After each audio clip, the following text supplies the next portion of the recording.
Welcome to the Equipped Agronomy podcast, where we bridge the gap between seeding equipment and agronomy. This is presented to you by Borgo Industries. My name's Curtis DeGoyer, work as an agronomist here. Along beside me, or across from me, I guess, is Mr. Jeff Strukoff. Hello. Hi, Jeff. How's it going, Curtis? Oh, man. Any better, it'd be dangerous. What kind of an adventure are you going to take us on today? Well, I hope a very good adventure. We're going to talk about seeding rate trial. Seeding rates. Actually, I like that. Seeding rates, yes. So why are we doing that? Are we going to do it in both wheat and canola?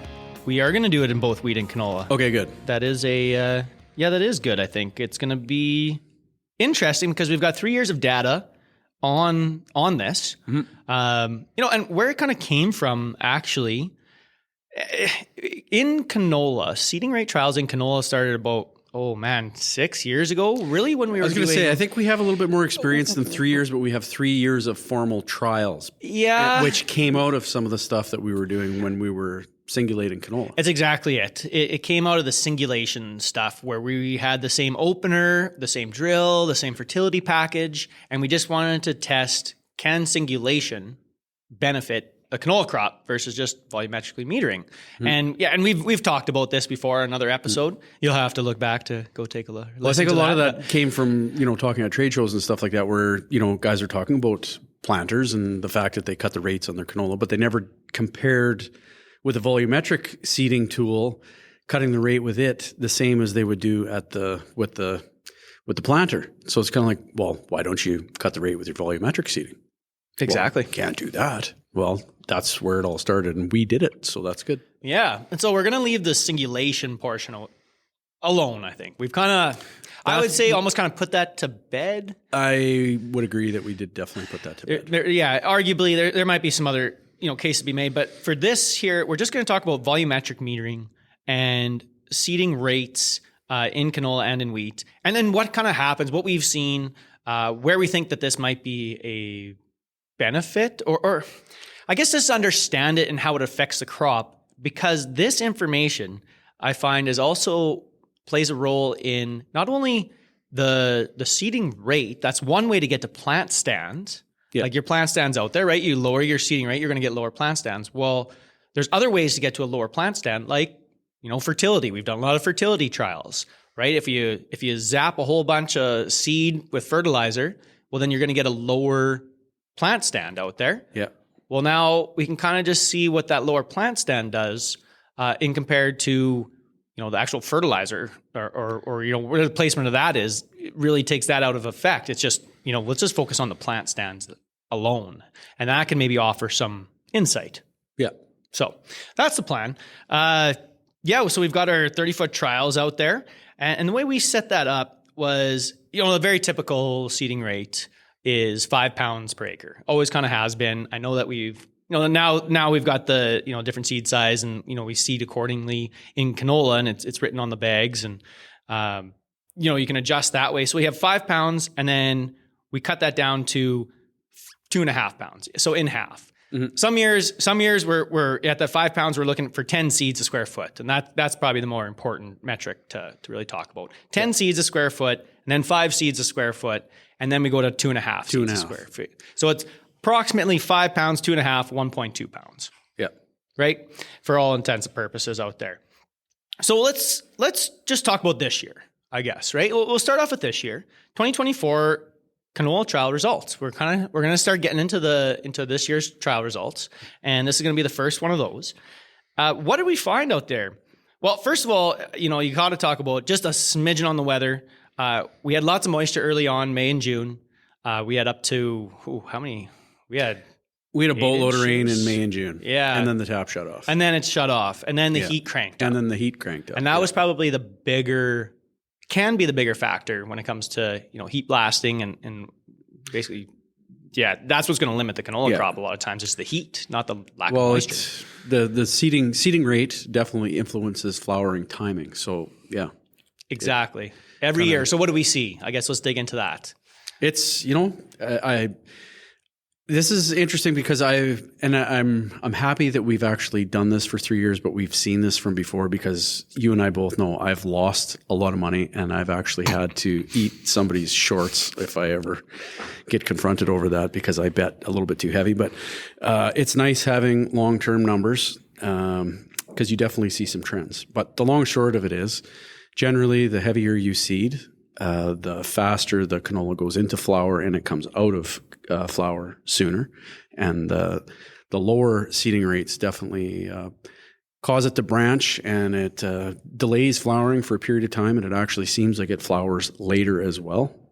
So those are kind of the general trends that you see when you do that. So whether you do it with changing the seeding rate or whether you actually impact that by putting fertilizer in the seed row, either way, you end up with that same result where if you're killing off plants and get less plants, you're, delaying flowering. And if you move fertilizer away and you don't do that and you get a heavier plant stand, well, then it flowers sooner and flowers shorter, it seems like. So, well, let's just talk about the mechanics of the, of that, right? And you touched on it already, the branching. And that's basically what it comes down to. Yeah.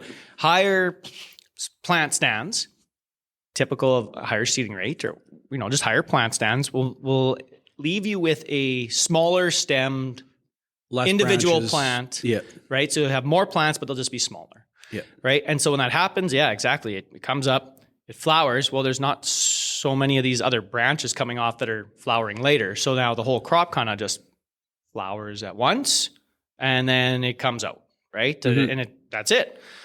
Versus on the other end of it, when you got less plants, and canola is amazing at branching, but then making up for that yield lag or that filling in that space. And they do that by just literally branches that are coming off lower on the stem, bigger plant.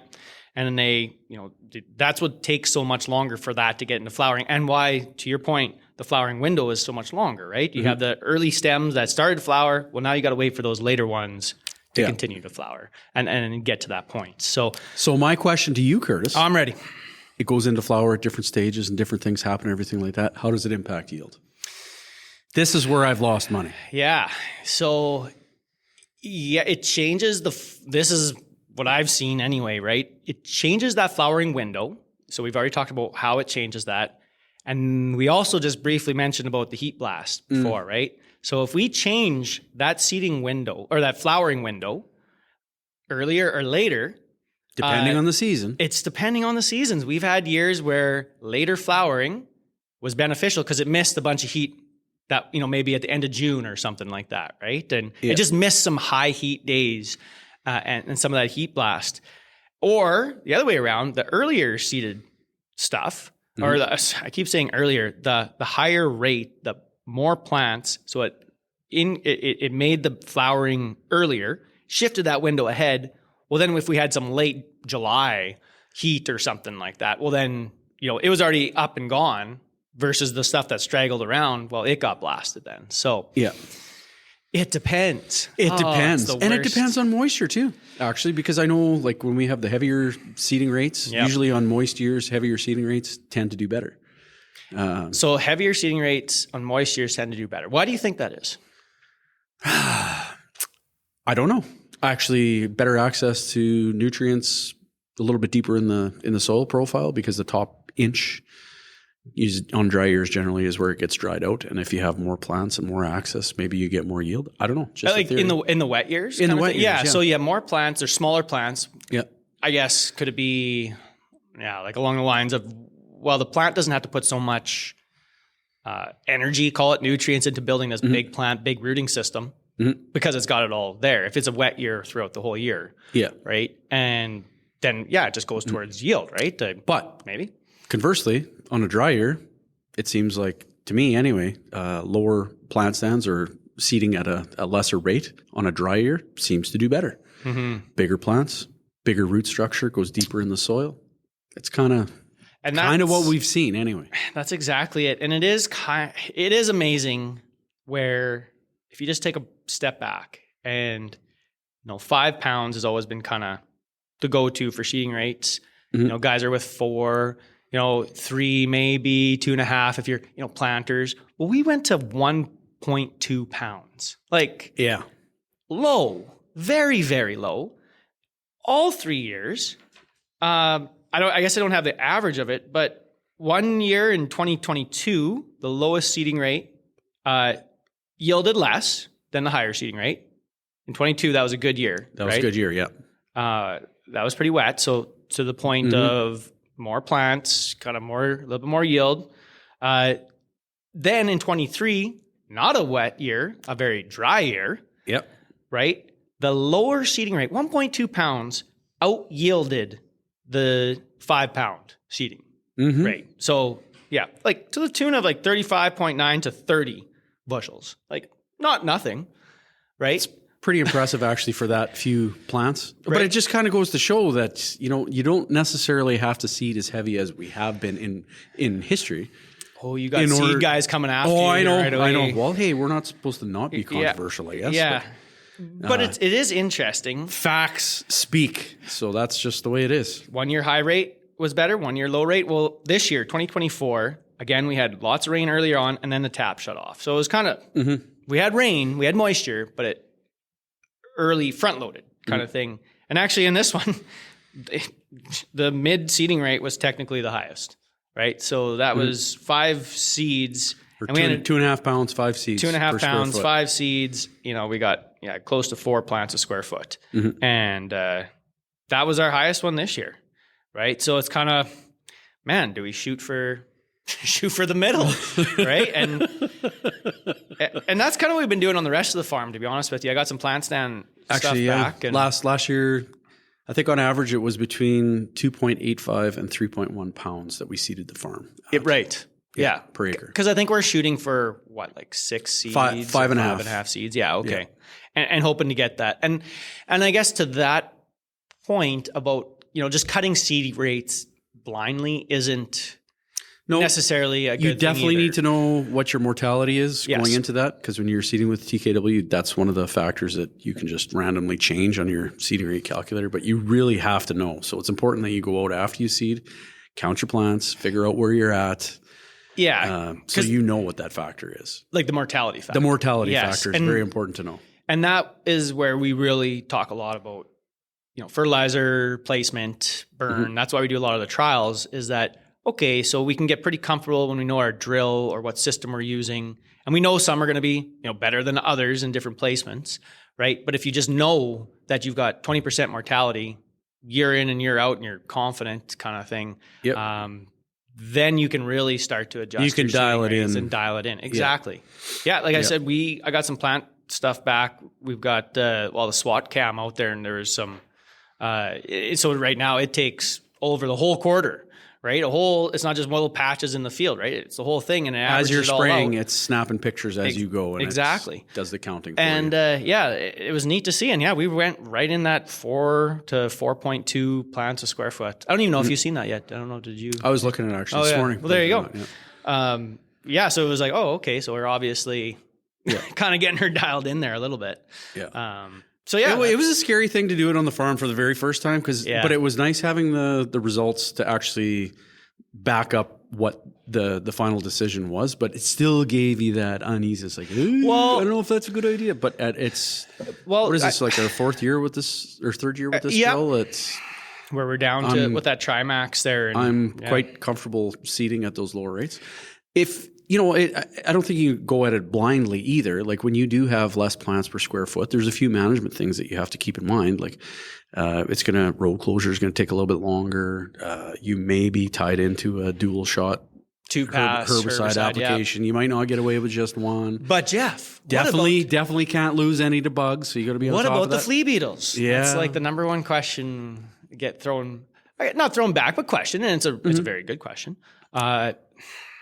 Do you watch it? I mean, you're going to watch it no matter what, I think, right? Like, well, yeah, that's. Can they be harsher on lower plant stands than they can on more? Because I guess there's less plants, and then they kind of group up on those plants. So yeah, that's a legitimate concern, obviously. But at the end of the day, you just don't want to feed the flea beetles. You got to be yeah. Well, they got to eat a little bit though to die. That's the other thing with some of the seed treatment stuff. You don't want to jump the gun too fast, but yeah. So I guess at the end of the day, is it a legitimate concern or something to watch? Well, yeah. But I guess I always wonder: are we actually losing like 2 plants to flea beetles every year? Or like, is it that much? I mean, obviously it can be completely You could destructive. lose 100% if you're negligent and don't go back and look. But But is that going to be, exactly. I guess you still got to be watching no matter what, maybe more so at the lower rate. Anyway, back to seeding rates. But I think the important thing was, it was interesting just to see how the low seeding rate in the drier years out yielded. Like that was pretty neat. See, that's where my confidence came in, because I was willing, because like all of a sudden it's like, wow, the 1.25, it does really, really good. Let's bet on that, Curtis. Yes. And then all of a sudden 2022 rolls around and it's a perfect growing year, lots of moisture throughout the whole season. Then all of a sudden the higher seeding rate is like, oh. Yeah. That was a rough one for you. That cost me. Yeah, there you go. Cost me. Let's canola's always the fun one to talk about. I mean, it's pretty expensive seed, and I think it's a very important one, and there's a lot of factors that come to it, for fertility placement and how sensitive it is. But wheat, we have done this in wheat trials as well. And I think what really spurred that on, there was a couple of dry years earlier on as well that it's like, well, I wonder if we're seeding too heavy in wheat. Outline the trials. How do we do that? So the trials set up in wheat were we shot for 40 seeds a square foot, so 40, 30, and 20. So relatively speaking now, this is about 160 pounds, 120 pounds, and then 80 pounds. Yeah. So that's how we kind of set up the numbers. So 80 pounds is, that's a bushel and a they used to call that a peck. A peck. We'll call it a peck. I don't know. Yeah. That's okay. You might know better, but that's his way of saying you're old. Yeah. No, nice more experience. Cheap shot under the radar. No, you've got more experience. So what can I say? I'll give you that. But 30s is kind of the normal-ish seeds-ish. I think what guys are usually shooting for, 122 bushels kind of thing, right? Well, we shoot for, at the end of the day, we want 30 live plants. Well, that's what roughly we were shooting for. That's what we were shooting So for. Let's just see what we got. We had some learning experiences. Yeah, so we're going to, in 2022 and 23, again, 22, great growing year, lots of moisture, 20 seeds, 30 seeds, 40 seeds, yield result between all three of those seeding rates, like exactly the same. Like 76.3. Well, we did get up to 78 at the 30 seeds, but not significant. Yeah. Right. And then in the 40 seeds was right in the middle. Okay. So that was 22. So that was a wet year. So now let's go to a little bit drier year, 23, right? It was a drier year. It was not a little bit. It was a drier year. Yeah. Well, the trials still did actually. No, I know they decent. did actually. Yeah. 20 seeds, 30 seeds, 40 seeds went 61, 59, 60. Like negligible difference. Very difference. Yeah. Very similar. Before we get to this year, what did we notice? If you were observing something though, like just a visual observation, the first thing that you saw, if you could compare 20 seeds to 40 seeds, what did you see in strips? Lodging. Unbelievable. It was crazy. It was like the 20 seeds were standing straight up and like no problem. And that 40 seeds was flat. And we've got pictures of that. Oh yeah. Yeah. Like it's not really just in the wet year or the dry, every year, including this year. It blew my mind when you're putting fungicide on and you're spraying crossways across the trials and you've got 30-foot strips that you're going across. You could pick out 40 seeds every time you went across that strip. Like it was flat. Yeah. It's like, whoa. And so then this year, we actually did see a bit of a dip at the 40 seeds at the high rate. It was significant, right? It went like 88, 89, 84 in the trials here this year. Yeah. So, but it did get really pasted flat. We try to do as best we can, but I mean, it's part of the conversation. Now in the middle, again, that 30 seeds. And when I say 30 seeds, like we're getting emergence of, 20, 23, 22-ish there. So, I mean, we're not at 30 plants kind of thing, right? Yeah. So that's kind of what we're putting down. And the other thing too, we noticed every year, the emergence percentage. As you increase your seeding rate, your percent emergence goes down. So you're putting on more, but less are actually coming up on a percentage wise. And actually, I should mention that's the same thing in canola as well. Yeah. That every year your we see emergence that goes up as your seeding rate goes down. Yes, exactly. Yeah. You're putting down less seeds, but more of them are coming up. So that's kind of another interesting point. But back to wheat. I mean, what was the reasoning for going to a higher seeding rate? Right? It was more trying to get more main stems Yeah, less tillers. and it's easier for staging when you're putting Easier on stuff timing for then. fusarium headlight. Yeah. Yeah. I mean, we do take every sample out of every strip out there. We do that. And we do get them to look at the grading and stuff, but I mean, nothing has ever came back different. Now that is probably, I'll call it a limitation of the trials, right? You get full field effect out there. It's going to perform a little bit different, and there's merit to having it all the same, I'm sure. But just within the lodging point of it, holy moly, it was just so definitive. Yeah. It's kind of like... That's a good word. Definitive. Yeah. And that's what it is. And so, I guess that's at the end of the day, what are we going to say here? In wheat, right? Like, lodging is a concern. I don't know if we want to go that low down to like 20 seeds. That's only 15-ish plants a square foot. Like it was. Yeah. But I do know in some instances, I do my own personal feeling. I think we've been seeding a little bit heavier than we needed to. We could probably saved 10 or 20 pounds of seed. Like a peck? Like a pack. Okay. Like if we could have saved a pack, it would have been good. It would have been really good. Pack here and there adds up. Yeah. So yeah, we were always kind of shooting, like you said at the start, the 30 live plants. But realistically, we're down yield wise, we're down to like 20. Maybe we should be shooting for 22, 23. I don't know. But that's what we've been at, man. But that's the thing. It's gaining that comfort level. Like how low can you go? Like I don't know. Yeah. That's something to look into. Yeah. So on the canola side of stuff, again, the plant stands affecting flowering rate or flowering timing, is going to play a role, whether it's good or bad, undetermined. Well, if you could ever predict the weather for me, I could tell you exactly how to seed. Exactly. But you haven't come forward and actually given me your recipe yet, so I'll work on that. Yeah. Then on but that is one thing we see every year, like that the lower seeding rate, you're gonna flower later, and that's what we see. But it was probably the most interesting is that the lower seeding rate, how much better it does in a dry year. Yeah. That was neat. So if you're in dry areas, well, maybe we should be looking at adjusting accordingly, right? And then and typically in drier areas, you got maybe a little bit longer growing season, right? So then maybe the timing of it versus you go up north and we chase off the frost, it chases us off in the fall. So we got to maybe shorten our window. And how you do that? Well, you don't want to cut your seeding rates maybe so much, right? Yeah. And typically in those areas, more moisture as well. So maybe it's beneficial to keep it up in those areas, geographically speaking. So anyway, all this stuff is all online. I think we went through most of it. I don't know if you had anything you wanted to add. I just hope we didn't confuse people. Well, I guess I think they'll that's have to fairly call us to straightforward. But you know find what? out, but it's like you said, everything's available online now. So if you want to go check it out, check it out. And this is going to be so dependent on where you're at as well, like geographically speaking. So. And I don't bet on trials anymore. So just for the record, I don't have a problem. I'm just throwing that out there. You bit a few times. Well, with that, I think we'll wrap it up. And again, if there is any more questions or anything, reach out or check it out online. But otherwise, thank you very much for tuning in and listening. Enjoy.